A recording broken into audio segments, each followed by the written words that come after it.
My family's fortune skyrocketed because, since I was a little girl, I could see the future. But on my 18th birthday, my mother brought a girl home and announced, "This is our real daughter." From that day on, my parents treated me with cold indifference. The real daughter targeted me at every turn, and even my own brother constantly bullied me. When my birth parents finally showed up to take me away, I thought I was saved. Instead, I had walked into an even darker hell. To scrape together money for their son's gambling debts, they sold me to a loan shark. I tried to escape but was caught and tortured to death. When I opened my eyes again, I was 8 years old. My adoptive father was holding a wad of cash, asking me which lottery ticket to buy. Without hesitating, I pointed to the grand prize winner. "Get your snacks and sodas, and settle in. I'm about to spill everything." Our family business had gone bankrupt, leaving us destitute. My dad drank himself into a stupor every day, and my mom spent her time at card tables. At my young age, I was the one cooking for three. One day, my dad, Mark, clutched the last $10 bill we had and, for the first time ever, took me to a convenience store that sold lottery tickets. He asked me, "Chloe, which one do you think will win?" I pointed randomly. Unbelievably, it hit the jackpot. From then on, Mark always took me with him to buy tickets, and our family slowly built a small fortune. Soon, he started a company, and my mom, Sarah, got pregnant with my brother. But when they discovered I was adopted, they didn't let me go. They locked me in the basement, and their biological son and daughter tormented me in twisted ways. When my birth parents came for me, Mark suddenly agreed to let me leave. I was overjoyed, thinking I was finally free, but I had fallen into a deeper pit of despair. I tried to run, but they broke both my legs and sold me as a wife to an old man in a remote village. After he died, they sold me to loan sharks to settle a debt.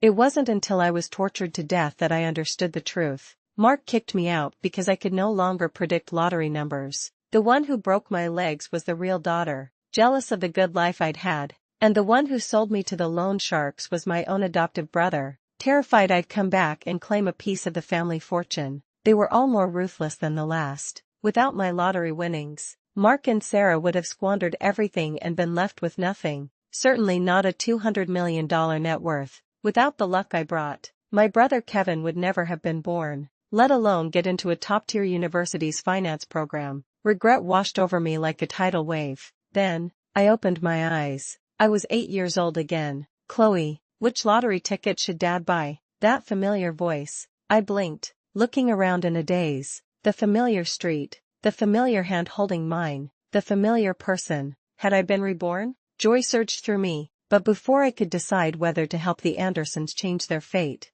I heard a voice. "That psychic I met yesterday said Chloe's left eye can see the future. I wonder if it's true." "Oh well, it's only $10. Might as well give it a shot." What was that? Was that Mark's voice? I stared in shock at the man beside me, who was muttering to himself about which ticket to choose. If he knew about my ability, that explained why he was so determined to keep me in the first life. But why could I hear his thoughts? Was this heaven's consolation prize for my miserable past life? My mind was a mess. As I stood there, lost in thought, Mark bought 2 tickets based on his usual habits. Then he turned to me, asking what to do with the remaining money. I took a deep breath and flashed a huge smile, pointing at a ticket at the very end of the display. "That one, Daddy, I see a purple glow on it." Mark gave me a searching look, then gritted his teeth and bought it. On the day of the drawing, the ticket I picked won the $50 million grand prize. Mark lifted me high in the air, ecstatic. "My Chloe is a good luck charm. You can win the jackpot with a random pick. Just wait. When we get the money,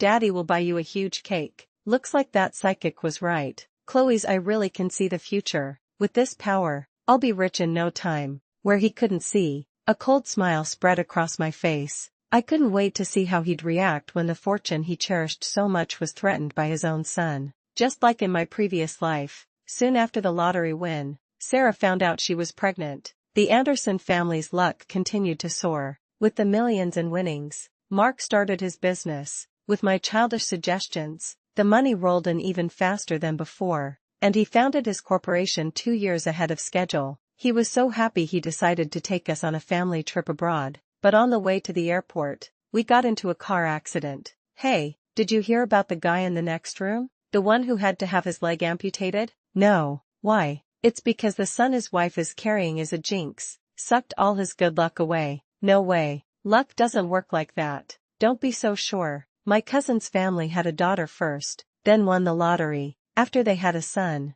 not only did the money disappear, but they ended up deep in debt. The wife even ran off. It's the law of luck conservation. If you have one lucky kid, the next one is bound to be a bad luck boy. Mark, who had just woken up in his hospital bed, heard this and yanked back the curtain. I had insisted he stay in a regular ward instead of a private suite, claiming I didn't want to waste money. This place was a hotbed for gossip. Mark talked with the two women for a long time. When the man from the next room woke up, Mark, still skeptical, asked him a few questions. I don't know what the man said, but Mark's face grew darker and darker. Just then, I walked in with a thermos of chicken soup. Daddy, the private suites were all full, so you have to stay here for now. Mommy wasn't feeling well, so she's resting at home. I brought you some soup. The other patients saw an 8-year-old expertly pouring soup and praised him. You're so lucky, such a devoted daughter, much better than my bratty son. They say a daughter is a father's little angel. This makes me want a daughter too. Another chimed in. The man in the next bed sighed. My daughter is this devoted too. It's a shame about my useless son. I pretended to be shy and lowered my head, holding the spoon to Mark's lips. Daddy, drink the soup. You'll get better soon. Then Chloe and my little brother can both take care of you. Little brother? Chloe, how did you know it's a boy? Mark asked, feigning casualness. I said. I saw it's a boy in Mommy's tummy. Didn't you see it, Daddy? The man in the next bed sighed again. Buddy, take it from someone who's been there. Sometimes a son is a curse. I bet your situation is just like mine. You need to treat this daughter right. When you get old and sick, she's probably the only one who will be there for you. As for the son, let's not even talk about it. I lowered my head, gently blowing on the soup, but I caught the thoughtful, suspicious look in Mark's eyes. I knew the seed of doubt had been planted. After a few more days in the hospital, thoroughly brainwashed by the man next door, Mark checked out early, determined to deal with the baby in Sarah's womb. As he was handling the discharge paperwork, I took a cake and some fruit to the man's room. Thank you, sir. Don't thank me, kid. I was just telling the truth. I nodded obediently. But this is a small thank you from me. My sister in heaven would want you to accept it and get well soon. The man's eyes welled up. He patted my head and sent me on my way. Back home, Mark and Sarah had the most violent argument of their lives. No, I finally got pregnant with a son. And you want me to get an abortion? Absolutely not. It's for the good of our family. So what if he's a boy? Can he bring us the life we have now? Why not? Maybe our good fortune is because of the son in my belly. Don't be ridiculous. It's all because of Chloe. Everything breakable in the house was smashed by Sarah. She refused to get the abortion. Finally, Mark had to threaten divorce. Only then did she reluctantly go to the hospital. After that, Mark doted on me even more. I gradually became the most influential person in the house, and most of the company's profits ended up in my accounts. After I graduated from high school, Sarah got pregnant again. This time, afraid Mark would force another abortion. She told me first while I was interning at the company. Is it true? I'm going to be a big sister? I placed my hand on her belly, a dark glint in my eyes. I was sure it was Kevin again. He was like a ghost that wouldn't leave. Sarah grabbed my hand and sighed. Chloe, I'm so scared. Scared of what, Mom? Being pregnant is great news. Dad will be thrilled when I tell him. I pretended to be naive and reached for my phone. Sarah slapped it out of my hand. Mom, what are you doing? I looked at her, feigning confusion. She looked anxious, stammering, You can't tell your father. He'll make me get rid of it. Chloe, please, talk to your dad for me. Help me convince him to let me have the baby. If you ask, I know he'll agree. So you're just afraid he'll threaten divorce again? I thought with a sneer. On the surface, I hesitated. Okay. Of course I don't want you to lose the baby, but the company has been having some problems lately, and Dad is completely overwhelmed. If we tell him now, he'll be furious. It might be like when I was little. Yes. Sarah squeezed my hand, a look of lingering fear on her face. Your father has been so irritable lately. I'm afraid to even talk to him. Let's wait a while. How about on your birthday? She suggested. Your dad adores you. If you tell him on your birthday, he definitely won't get angry. My birthday, how perfect. In my last life, that was the day you brought the real daughter home. I'd love to see if you'll still bring her back when you're begging me for a favor. A few days before my birthday party, Mark, who had practically been living at the office, finally came home. I had noticed Sarah acting strangely distant, sometimes looking at me with a cold glint in her eyes. I followed her one day and saw her shopping with a girl. They were as close as a real mother and daughter. It seemed she had found her precious real daughter, Megan, and probably already had the DNA test done. That night, I warmed up a glass of milk and was about to knock on Mark's study when I heard Sarah's voice from inside. The DNA test and the pictures are right in front of you.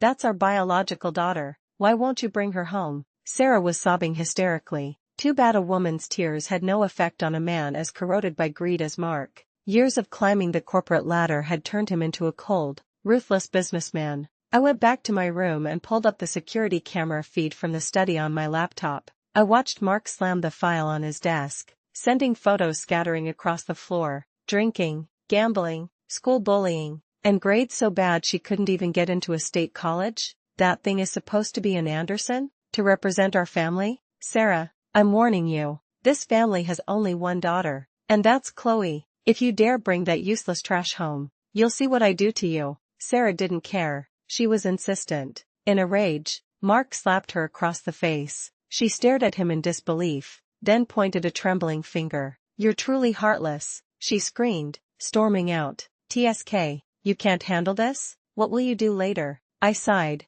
pulling a small vial from my closet. I shook out the last white pill and dropped it into the glass of milk. The pill dissolved instantly, colorless and odorless. I carried the milk to the study. Come in. I entered and, just like always, placed the milk on his desk and started massaging his temples. Dad, the other companies bidding on that downtown property won't go higher than $50 million.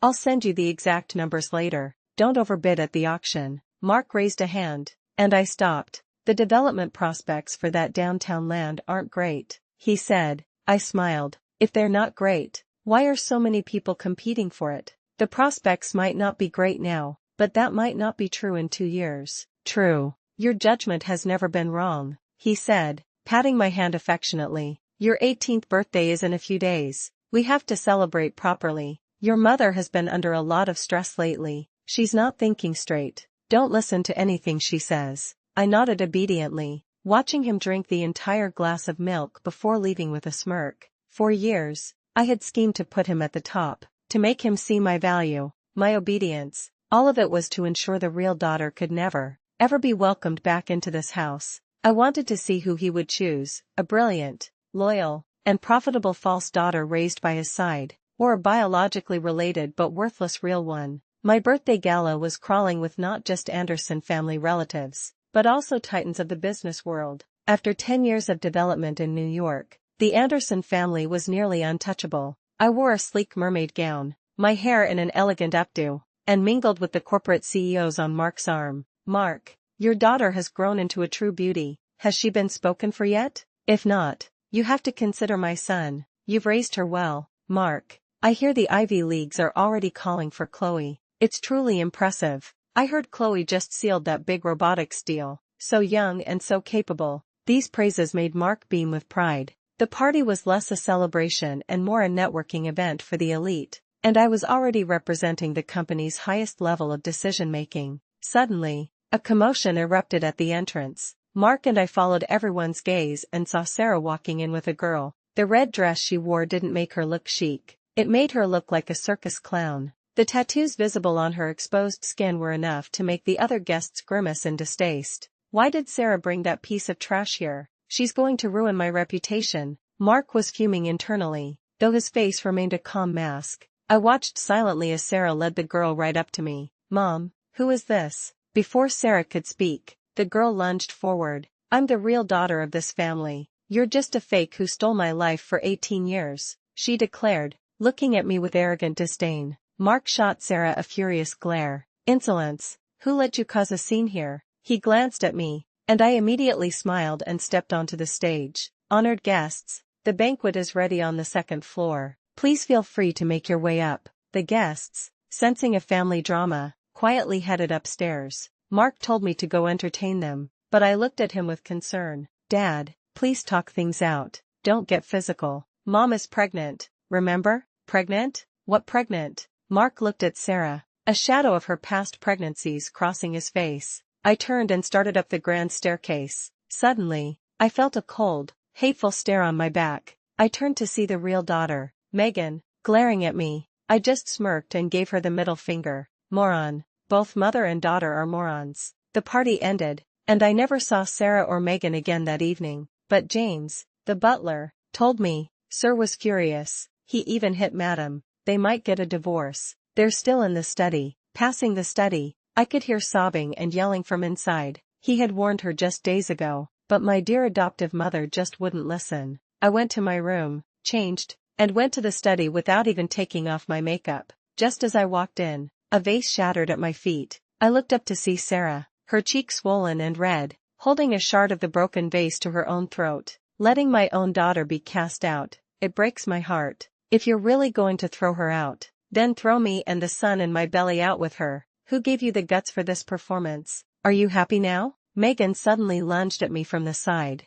Seeing Mom like this, you must be thrilled. If it weren't for you, she wouldn't have to beg Dad like this. Her sharp nails glinted as she aimed for my face. I slapped her hard across the face, then grabbed her hair and slammed her head against the wall. I won't let you say that. Dad is a good man. He works hard to give us a better life. Even though I'm not his real daughter, I will never let you slander his name. My words made her tremble with rage. You're slandering me. In a corner hidden from view, I kneed her hard in the stomach. Again and again, she gagged and collapsed to the floor. I immediately turned to Mark, my voice trembling with tears. I didn't want to do that, but she said those terrible things about you. Dad, I know I'm not your real daughter, but what she said was just too cruel. Mark's face softened. I believe you, Chloe. I watched you grow up. I know your character, and you are my only daughter. You are the daughter of the Anderson family. No stray cat can replace you. I nodded, my eyes red. No, I'm your real daughter. She's the fake. She stole my life. Megan's face was contorted with rage, like a roaring tiger. I shrank behind Mark in fear. This girl is beyond saving. I heard Mark think. Sarah is still trying to threaten me. It seems I don't need to show any mercy, but kicking her out could damage the company's image. I'll just lock her up at home. Hearing his thoughts, I gloated silently. Megan, it's your turn to taste my suffering. Mark called for James and told him to lock Megan in the basement. Sarah, clutching her stomach, tried to intervene, but Mark kicked her aside. Mom. Megan shoved James away and ran to Sarah's side. Blood was slowly seeping through Sarah's elegant dress. Megan, who had never seen anything like this, froze in shock. Mark just sneered. Good, the baby's gone. Saves me the money for an abortion. He ordered James to take Sarah to the hospital. If the baby is still alive, get rid of it. Then he pointed at Megan. She met his gaze and felt a chill run down her spine.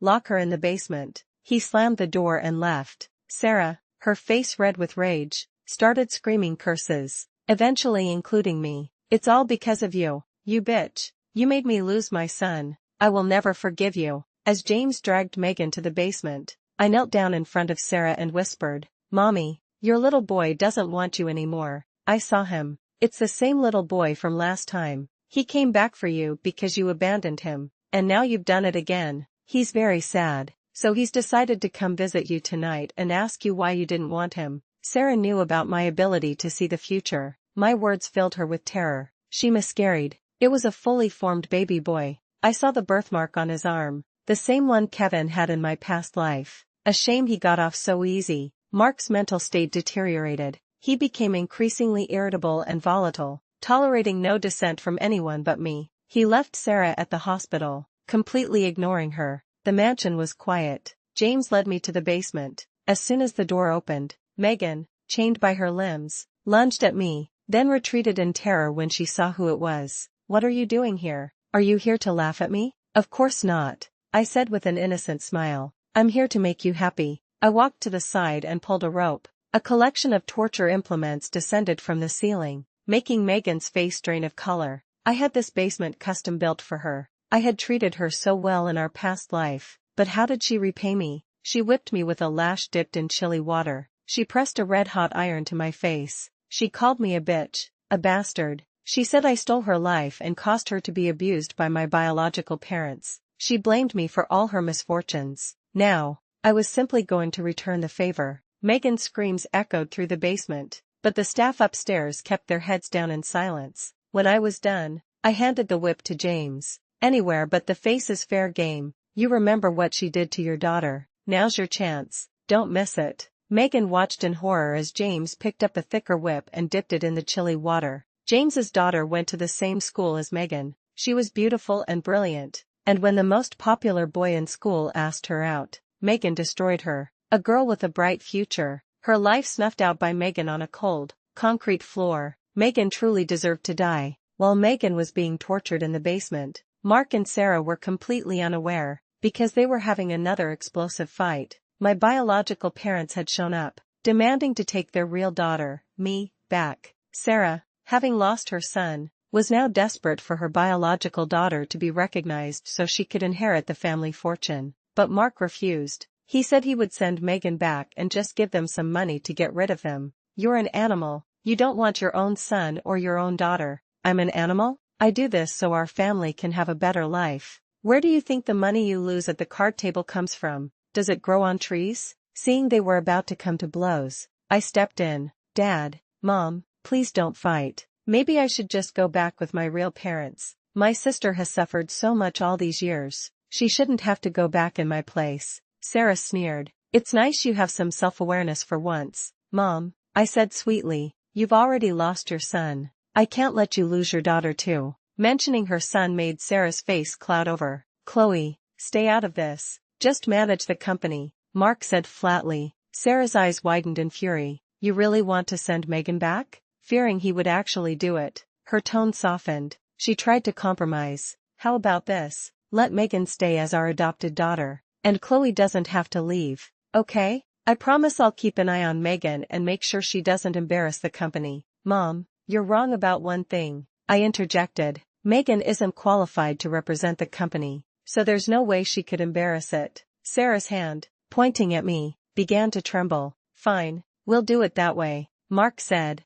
not wanting to drag out the fight. I beamed. That's wonderful. James, please bring my sister up from the basement. Sarah breathed a sigh of relief, but when Megan, changed into fresh clothes, stood before us, she suddenly broke free from James's grip with surprising strength and shoved both Mark and Sarah down the grand staircase. With a loud crash, the second-floor railing broke. Mark and Sarah fell like broken kites, landing hard on the floor below. Blood slowly pooled behind their heads. Megan stood frozen, her eyes wide and vacant. James whispered in my ear. Miss Megan resented the master and madam for their unfairness and chose to take this drastic action. It has nothing to do with you, miss. The whole staff saw it. Yes, it had nothing to do with me. After all, I didn't do a thing. I smiled and nodded at him. Then please continue to keep Miss Megan in the basement. Let her out when she has repented. James dragged a struggling Megan away. I ran down the stairs in a panic. Call an ambulance. With Mark and Sarah both in the ICU,